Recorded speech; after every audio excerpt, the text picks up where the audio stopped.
Step into value zone. Hypermart. బటాన్ చెరు. నమస్తే Ram sir. నమస్తే అండి. పిల్లల ఇంటెలిజెన్స్ గురించి మాట్లాడినప్పుడు మీరు కొన్ని విషయాలు చెప్పడం జరిగింది. ఒక్కొక్కరికి ఒక్కొక్క దాంట్లో ప్రూవిన్ అయి ఉంటుంటారు, ఒక్కొక్క దాంట్లో ఎక్సెల్ అవుతుంటుంటారు, ఇంట్రెస్ట్గా చూస్ చేసుకుంటుంటారు, వాటిని ఐడెంటిఫై చేయాలి, అందులో వాళ్ళు ఇంటెలిజెంట్ అయి ఉంటారు అని చెప్పారు. అలా మీరు 4 మాత్రమే చెప్పడం జరిగింది. మిగతా 4 ఏంటి? పేరెంట్స్కి ఖచ్చితంగా వాటి వాల్యూ తెలియాలి అండ్ దాంతోపాటు అర్థం చేసుకునే ఆ కెపాసిటీ, ఆ క్యాపబుల్ 2 రావాలి పిల్లల విషయాలు. సో అందుకోసం అని అడుగుతున్నాను, మిగతా 4 ఏంటి సార్ అసలు? లాస్ట్ టైం చెప్పుకున్నప్పుడు హోవార్డ్ గార్డ్నర్ అని ఒక ఈజ్ యాక్చువల్లీ డెవలప్మెంటల్ సైకాలజిస్ట్. ఆయన హార్వర్డ్ యూనివర్సిటీలో చదివి ప్రపోజ్ చేశాడు మల్టిపుల్ ఇంటెలిజెన్స్ అని. అంటే ఇంటెలిజెన్స్ అంటే కేవలం తల్లిదండ్రులు లేకపోతే సమాజమో చూసే ఒకే కోణంలో మీరు ఇంటెలిజెన్స్ అనుకోవడానికి లేదు. ఇంటెలిజెన్స్ మల్టిపుల్గా ఉంటుంది. ఒకటి లాంగ్వేజ్, లింగ్విస్టిక్, వర్డ్ స్మార్ట్ అంటారు వాడు. లాంగ్వేజ్ స్కిల్స్ ఉంటాయి, లింగ్విస్టిక్ ఇంటెలిజెన్స్ ఉంటుంది. రెండవది మ్యాథమెటికల్, లాజికల్, వీళ్ళని నంబర్ స్మార్ట్ అంటారు. వీళ్ళు మ్యాథమెటిక్స్ కానీ, నంబర్స్ కానీ, ఈక్వేషన్స్ కానీ, ఫార్ములాస్ని కానీ ఈజీగా అర్థం చేసుకునే ఇంటెలిజెన్స్ వాళ్ళకు ఉంటుంది. మూడవది మనం మాట్లాడుకున్నాం మ్యూజికల్ ఇంటెలిజెన్స్. మ్యూజికల్ ఇంటెలిజెన్స్లో వాళ్ళకి మ్యూజిక్ సెన్స్ చాలా బాగుంటుంది, రాగాన్ని అర్థం చేసుకుంటారు, గొంతు చాలా శ్రావ్యంగా ఉంటుంది. వాళ్ళు కెరీర్ డెవలప్ చేసుకోవడానికి 100 మార్గాలు వాళ్ళకు ఉన్నాయి. సో అదొక ఇంటెలిజెన్స్. తర్వాత స్పేషియల్ ఇంటెలిజెన్స్ అనుకోను, వీళ్ళు పిక్చర్ స్మార్ట్. వాళ్ళు దేన్నైనా విజువలైజ్ చేసుకోగలరు, కనిపించని దాన్ని కూడా కనిపిస్తే ఎలా ఉంటుందో ముందే ఊహించుకోగలరు. సో స్పేషియల్గానే పిక్చర్స్ని క్రియేట్ చేసుకుని, ఇమాజిన్ చేసుకుని కొత్త కొత్త క్రియేటివిటీని వాళ్ళు తీసుకురాగలరు జీవితంలో. సో ఈ 4 ఇంటెలిజెన్స్ గురించి మనం ఇంతకుముందు మాట్లాడుకు. ఇక 5వ ఇంటెలిజెన్స్ ఏంటంటే బాడీలీ కైనెస్థెటిక్ ఇంటెలిజెన్స్ అంటాం. వీళ్ళని బాడీ స్మార్ట్ అంటాం. వీళ్ళకి ఏంటంటే బాడీ పార్ట్స్తో ఎలా అద్భుతంగా వాళ్ళ సామర్థ్యాన్ని పెంపొందించుకోవాలో బాగా తెలుసు. వీళ్ళు good dancers, very good sports person. వాళ్ళ కమాండ్ ఉంటుంది బాడీ మీద. మామూలు వ్యక్తి కంటే మించిన కెపాసిటీని వాళ్ళు ప్రదర్శించగలరు. రన్నింగ్ రేసు కావచ్చు, క్రికెట్ గేమ్ కావచ్చు, ఎన్ని స్పోర్ట్స్లు ఉన్నాయి, స్పోర్ట్స్ రంగంలో అద్భుతంగా పైకి రాగలరు. చాలామంది పేరెంట్స్ అనుకుంటుంటారు వాళ్ళు ఎప్పుడు నువ్వు గ్రౌండ్లోనే గడుపుతున్నావు, అసలు ఎప్పుడు చదువుకోవట్లేదు ఏంటండి. చదువులో యావరేజ్ ఉన్నా మనం చెప్పిన ఇంటెలిజెన్స్లో ఏమైనా పైన ఉన్నారేమో చూసుకుంటే ఆ ఇంటెలిజెన్స్ని మనం ప్రోత్సహించగలిగితే జీవితాంతం పిల్లలు తల్లిదండ్రులను గుర్తుపెట్టుకుంటారు. ఎందుకంటే మా తల్లిదండ్రులే కనుక నాకున్న ఈ ఇంటెలిజెన్స్ని గుర్తించకపోతే నేను ఈ రంగంలో రాణించేవాడిని కాదు అని పిల్లలు అనుకుంటారు. కాబట్టి అట్లాంటి పిల్లల్లో ఇట్లాంటి ఇంటెలిజెన్సెస్ ఏమన్నా ఉన్నాయేమో. కైనెస్థెటిక్ బాడీలు అంటాం, వీళ్ళు కూడా స్మార్ట్ పీపులే, బాడీ స్మార్ట్ అంటాం వీళ్ళని. వీళ్ళు డ్యాన్స్, అద్భుతంగా డ్యాన్స్ చేయగలరు. అంటే మనం ఏవైతే శరీర భాగాల్ని కదిలించలేమో వాళ్ళు సునాయాసంగా కదిలించగలరు, దాంతోనే ఒక ఆర్ట్ని డెవలప్ చేసుకోగలరు. That is a bodily kinesthetic intelligence అంటాం. ఆ తర్వాత 6వది interpersonal skills and interpersonal intelligence. వీళ్ళకి ఏంటంటే వీళ్ళు పీపుల్ స్మార్ట్. వీళ్ళు అసలు అద్భుతంగా రిలేషన్షిప్ ఎట్లా మెయింటైన్ చేయాలో వీళ్ళకి బాగా తెలుసు. మనుషులతో ఎలా మాట్లాడాలో తెలుసు, ఎలా మాట్లాడకూడదో తెలుసు, అనుబంధాలని ఎలా కొనసాగించాలో తెలుసు. తర్వాత సోషల్ స్కిల్స్ బాగుంటాయి, ఎవరితో అయినా నెట్వర్క్ని అద్భుతంగా డెవలప్ చేసుకోగలరు. ఇట్లాంటి వాళ్ళకి ఒక బిజినెస్ ఉందనుకోండి, బిజినెస్లో కస్టమర్స్ని ఎక్కడి నుంచి ఎలా తీసుకురావాలని తీసుకురావచ్చు. వీళ్ళతో ఒక్కసారి స్నేహం చేస్తే, వీళ్ళతో ఒక్కసారి నెట్వర్క్లో కాంటాక్ట్ అయితే people go along with them for long time. So interpersonal intelligence చాలా ఉంటుంది. సమస్యల్ని సాల్వ్ చేయగలరు, కాన్ఫ్లిక్ట్ని రిజాల్వ్ చేయగలరు, ఎమోషనల్ ఇంటెలిజెన్స్ చాలా బాగుంటుంది. సో ఇంటర్పర్సనల్ ఇంటెలిజెన్స్ అనేది ఒకటి ఉంటుంది. ఆ తర్వాత 7వది ఇంట్రాపర్సనల్ ఇంటెలిజెన్స్. ఇంట్రాపర్సనల్ అంటే తనలో తన్ని తాను బాగా అర్థం చేసుకోగలిగిన ఇంటెలిజెన్స్. మనం చూస్తుంటాం చాలా శంకరాచార్య, స్వామి వివేకానంద, గౌతమ బుద్ధుడు, ఇంకా చాలామంది, అది స్వాతంత్ర పోరాటంలో ఉన్న నాయకులు కావచ్చు, స్పిరిచువల్గా ఎంతో గ్రో అయిన వాళ్ళు కావచ్చు, వాళ్ళందరూ సెల్ఫ్ అవేర్నెస్ని బాగా తెలుసుకునేవాళ్ళు. అంటే వాళ్ళ గురించి వాళ్ళకి స్పష్టంగా తెలుసుకునేవాళ్ళు. ఇట్లాంటి వాళ్ళు మేధావులుగా తయారవచ్చు. ఎవరైతే వాళ్ళ గురించి వాళ్ళు అర్థం చేసుకున్నారో లీడర్స్గా కూడా ఎదగచ్చు. గొప్ప నాయకులకు ఉన్న లక్షణం ఏంటంటే సెల్ఫ్ అవేర్నెస్ బాగుంటుంది.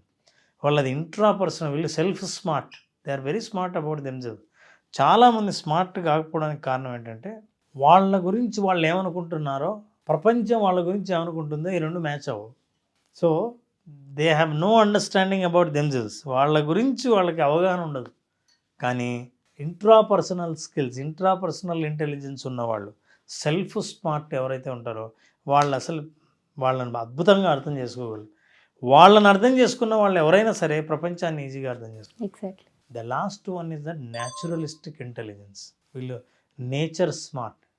వీళ్ళు ప్రకృతిని అద్భుతంగా అర్థం చేసుకోగలరు, ప్రకృతితో మాట్లాడతారు, ప్రకృతిలో సహజంగా ఉన్న సౌందర్యాన్ని బాగా ఎంజాయ్ చేస్తారు, ప్రకృతితో బాగా కనెక్ట్ అవుతారు. వీళ్ళు ఎన్విరాన్మెంటలిస్టులు అవ్వచ్చు. వీళ్ళు ప్రకృతిలో ఉన్న మార్పుల్ని, ప్రకృతి నుంచి ప్రయోజనాల్ని ఎలా పొందాలో, అది ఆరోగ్యం అవ్వచ్చు, ఆనందం అవ్వచ్చు, ఎలా పొందాలో వాళ్ళు బాగా అర్థం చేసుకుంటారు. వీళ్ళు న్యాచురలిస్టిక్ ఇంటెలిజెన్సెస్.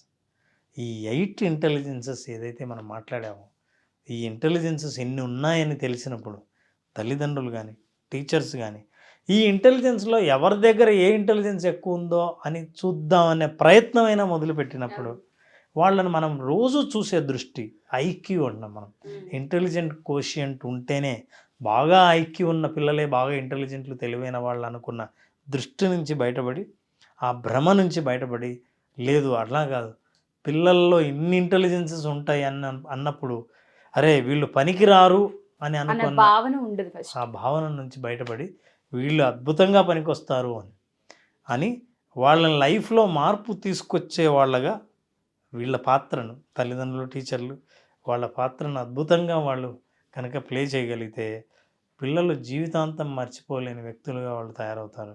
సో ఇలా మల్టిపుల్ ఇంటెలిజెన్స్ని మనం అర్థం చేసుకొని ఆ ఇంటెలిజెన్స్ను, ప్రతి మల్టిపుల్ ఇంటెలిజెన్స్ని మనం టచ్ చేస్తాం మన ప్రోగ్రాంలో కూడా. క్రియేటివ్ విజువలైజేషన్ ఫర్ చిల్డ్రన్ ఏంటంటే వాళ్ళ విజువలైజేషన్లో వాళ్ళకున్న ఇంటెలిజెన్స్ ఏంటో వాళ్ళని అర్థం చేసుకుంటారు. వాళ్ళు ఏది బాగా రాణించగలరు, చదువులో బాగా రాణించలేకపోయినా వాళ్ళ ఆత్మవిశ్వాసాన్ని కోల్పోకుండా త్రూ విజువలైజేషన్ వాళ్ళకున్న ఇంటెలిజెన్స్ని ఎట్లా నర్చర్ చేసుకోవాలో నేర్చుకోవచ్చు. మీరు చెప్పినట్టుగానే పిల్లలపైన ఒక ముద్ర వేసిస్తూ ఉంటారు, ఇంకా రాదు, వీడి వల్ల అవ్వదు అని. వాడి వల్ల అయిందేదో తెలుసుకోవడమే ఇంటెలిజెన్స్. దాన్ని కనుక మనం ఒక్కసారి ఐడెంటిఫై చేస్తే ప్రతి పేరెంట్కి, ప్రతి టీచర్కి టాస్క్ ఈజీ అవుతూ ఉంటుంది. వినడానికి 10 నిమిషాల కంటెంటే అయినా ఇవి వాళ్ళ జీవితాలు సార్. వాళ్ళు కనుక సీరియస్గా తీసుకోగలిగితే పేరెంట్స్ కానీ, టీచర్స్ కానివ్వండి, పిల్లల భవిష్యత్తులు బాగుంటాయి. పిల్లలు పేరెంట్స్ మాట వినట్లేదనో, పేరెంట్స్ వైపు టర్న్ అవ్వట్లేదనో, లేదంటే వాళ్ళకి నచ్చింది చేస్తున్నారనో ఎందుకు అంటుంటారంటే, వీళ్ళకి కావాల్సింది ఎప్పుడైతే వాళ్ళు అర్థం చేసుకోరో పిల్లలు కూడా ఖచ్చితంగా వేరే హ్యాండే కోరుకుంటూ ఉంటారు. వినేవాళ్ళు ఎవరైతే ఉంటారో వాళ్ళకి చెప్పుకోవాలని ప్రయత్నిస్తూ ఉంటారు. అందుకే మీలాంటి వాళ్ళ దగ్గరికి పిల్లలు వచ్చి కూర్చొని హ్యాపీగా గంట సేపు మీరు కౌన్సిలింగ్ తీసుకుంటే వాళ్ళకి అనిపించిందల్లా మాట్లాడేస్తూ ఉంటుంటారు. మీరు చాలా సందర్భాల్లో చెప్పారు, వాళ్ళు మాట్లాడేటప్పుడు ఫస్ట్ మీరు వింటేనే మీకు సమస్యకి అక్కడ పరిష్కారం దొరుకుతుంది అని. సో పిల్లల విషయాలు ఇటువంటి లేబుల్స్ వేయకుండా వాళ్ళలో ఉన్న టాలెంట్ని ఐడెంటిఫై చేసి వాళ్ళకున్న గ్యాప్స్ని ఫిల్ చేయగలిగితే పేరెంట్స్ కానీ, టీచర్స్ కానీ అంతకు మించి ఇంకోటి ఉండదు. పిల్లలకండి ఈ ఇంటెలిజెన్స్లో ఒకటే ఉండక్కర్లేదు. మళ్ళీ మనం మల్టిపుల్ ఇంటెలిజెన్స్ చెప్పాం కదా, ఏ ఒక్కటైనా ఉండొచ్చు అని. ఇందులో కూడా 2-3 ఇంటెలిజెన్స్ కూడా ఉండొచ్చు. కానీ అవి ఇంటెలిజెన్సే, అది కూడా ఇంటెలిజెన్సే అని గుర్తుపట్టగలిగిన కొంత జ్ఞానం కలిగి ఉంటే వీళ్ళకి అది చాలు మన పిల్లలకు ఉపయోగపడడానికి. Thank you so much sir.